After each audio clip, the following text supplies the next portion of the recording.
Dr. Josef Mengele, the Angel of Death, and his Dark Legacy. Josef Mengele, born on March 16, 1911, in Günzburg, Bavaria, Germany, came from a relatively privileged background. His father, Karl Mengele, was a successful manufacturer of farming equipment, which allowed the family to enjoy a comfortable life.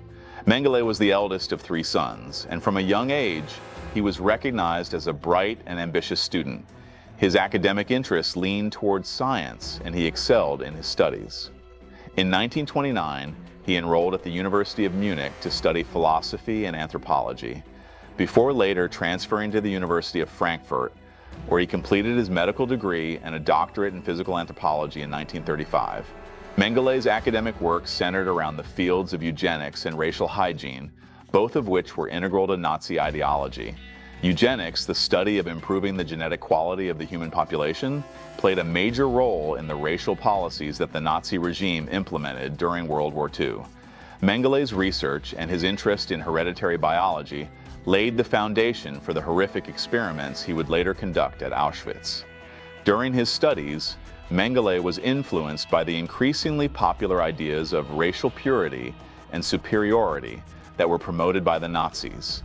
His medical studies focused on hereditary diseases and racial characteristics, areas of research that would later become central to his work at Auschwitz, where he would become infamous for his cruel and inhumane experiments. Nazi affiliation and military service, Mengele's political views began to align with those of the Nazi Party in the early 1930s, and in 1937, he formally joined the Nazi Party. His membership in the party was followed by his induction into the SS, the Nazi paramilitary organization, in 1938. At the onset of World War II, Mengele served as a battalion medical officer on the Eastern Front, where he was awarded the Iron Cross for bravery. His role as a physician in the military exposed him to the brutalities of war, and it was during this time that his commitment to Nazi ideology became more deeply entrenched. Mengele's belief in the superiority of the Aryan race and his desire to eradicate undesirable groups were reflected in his increasingly radical views. His time in the military served as a prelude to the atrocities he would later commit as a doctor at Auschwitz. Mengele's SS affiliation ensured that he was placed in a key position at Auschwitz, where his medical background would be put to use in the most horrific ways imaginable. Appointment to Auschwitz. In 1943, Mengele was appointed to a position at Auschwitz II Birkenau, one of the largest and deadliest of the Nazi death camps. His primary role was to serve as the chief physician for the Romani Gypsy family camp, a position that would place him at the center of the Nazi regime's plan for genocide. Mengele's first duty upon his arrival at Auschwitz was to oversee the selection of prisoners. New arrivals at the camp were processed by Nazi officers who determined whether they would be sent directly to the gas chambers or put to forced labor. Mengele, along with other officers, took part in this selection process, ensuring that the overwhelming majority of new prisoners would be sent to their deaths. At Auschwitz, Mengele became known as the Angel of Death because of his role in these selections and his cruel treatment of prisoners. His actions were motivated by his warped belief in racial hygiene, and he sought to eliminate those whom he deemed genetically inferior. His medical training gave him the authority to conduct horrific experiments on the prisoners, and it was here that he became infamous for the grisly and unethical medical procedures that he carried out. Inhumane medical experiments. Perhaps the most horrific aspect of Mengele's time at Auschwitz was his medical experimentation on prisoners, many of whom were subjected to torturous procedures that caused immense pain, suffering, and death. Mengele's experiments were conducted without the consent of the prisoners, and the majority of those who were subjected to his experiments died as a result of the procedures or were killed afterward to cover up the evidence. Twin Studies Mengele was particularly interested in studying twins. He believed that studying twins could provide insights into hereditary biology, specifically in relation to racial differences in genetic purity. He selected hundreds of twins for his experiments, subjecting them to a series of painful and often lethal procedures. These included injections of harmful substances, blood transfusions, surgeries without anesthesia, and other horrific tests. Many of the twins died as a result of these experiments. Those who survived often suffered lifelong physical and psychological trauma. Mengele would frequently dissect the bodies of his victims after their deaths in order to further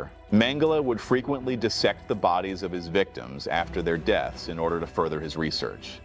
His work with twins became one of the most notorious aspects of his time at Auschwitz, and it cemented his reputation as one of history's most brutal and sadistic figures. Eye color experiments. Mengele also conducted experiments on people with heterochromia, a condition where an individual has two different colored eyes. His goal was to change the color of their eyes using various chemicals and hormones, and he conducted these experiments with no regard for the well-being of his victims.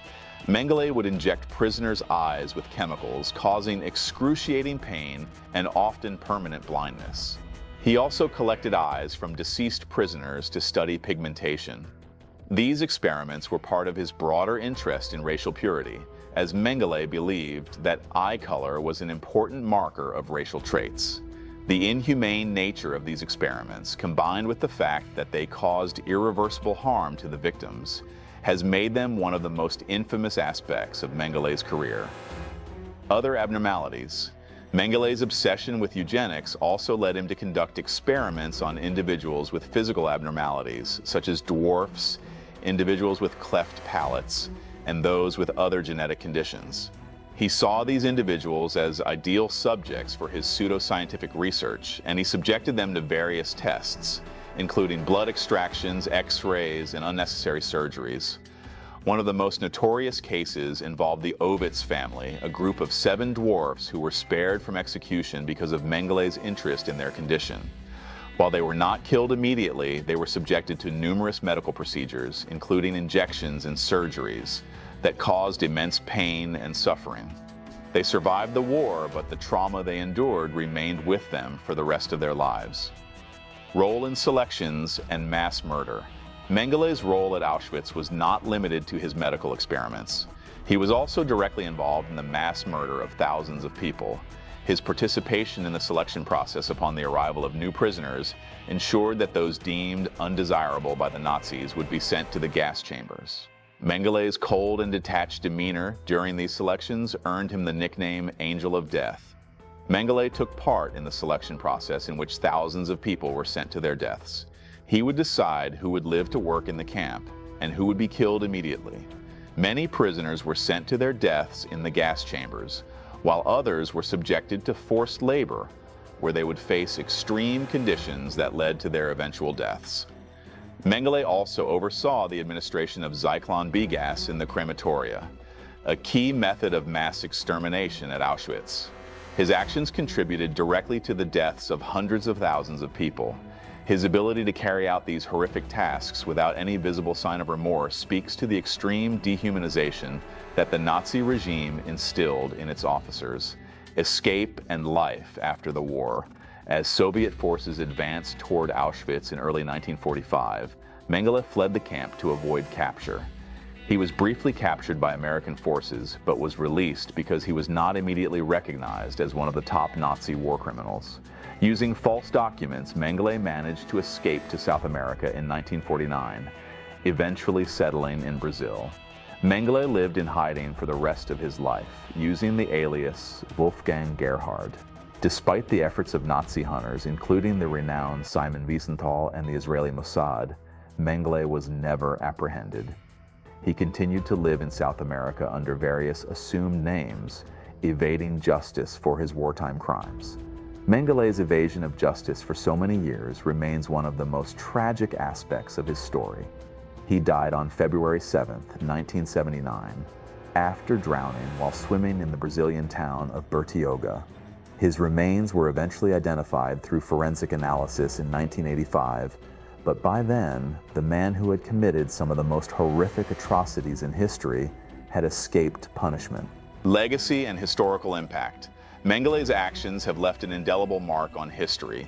His inhumane experiments, which caused untold suffering and death, serve as a stark reminder of the dangers of pseudoscience and unchecked authority.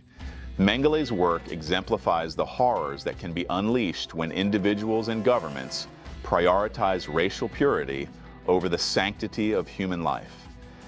In the years since his death, Mengele's legacy has been studied extensively by historians, ethicists, and medical professionals.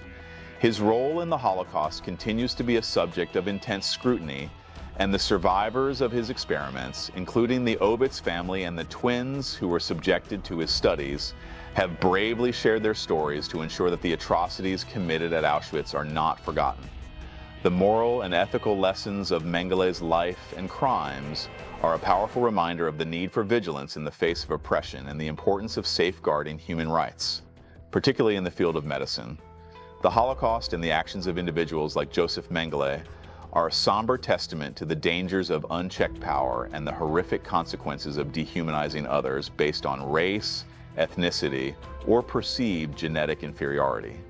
If you found this video insightful, don't forget to hit that like button to show your support, and please consider subscribing for more in-depth historical content.